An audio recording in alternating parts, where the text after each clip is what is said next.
UGC में पहचान और बजट में उपेक्षा, क्या सरकार का यही नया न्याय है?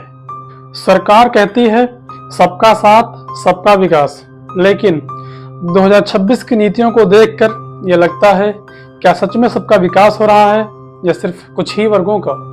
यूजीसी की नई अर्थव्यवस्थाएं और शिक्षा का ढांचा समान अवसर की बात करता है, लेकिन जमीनी सच्चाई में देश का एक बड़ा वर्ग असहाय महसूस कर रहा है।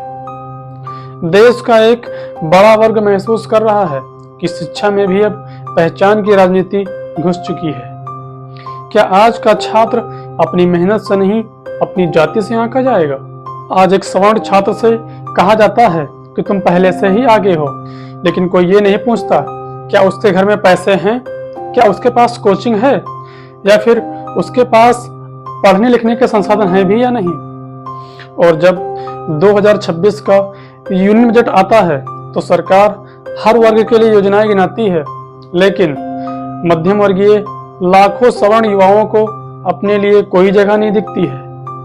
न छात्रवृत्ति, न कोई आर्थिक श्रेणी और न ही कोई मान्यता कि संघर्ष हर जाति में होता है। गरीबी अगर दलित हो सकती है तो गरीबी सवर्ण क्यों नहीं? अगर संघर्ष पिछड़ा हो सकता है तो संघर्ष सामान्य क्यों नहीं हो सकता? सरकार से यह सवाल है कि क्या न्याय का अर्थ संतुलन बनाना है या नया असंतुलन पैदा करना? क्या सुधार का मतलब यह होता है कि एक वर्ग को उठाना और दूसरे वर्ग को अनदेखा करना?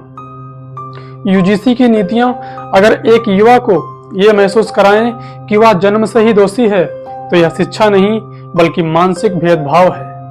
और अगर बजट में उसका संघर्ष दिखाई ही न दे तो यह बजट नहीं आर्थिक उपेक्षा है।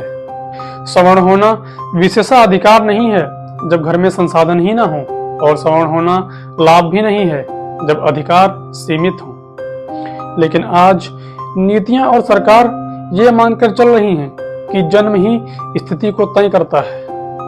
भारत का संविधान भारत के हर युवा को समान अधिकार देता है, लेकिन सरकार की नीतियां ये पूछती हैं कि आपकी पहचान क्या है। न्याय तब होगा जब हर गरीब दिखेगा, हर संघर्ष दिखेगा और हर युवा सिर्फ भारतीय होगा।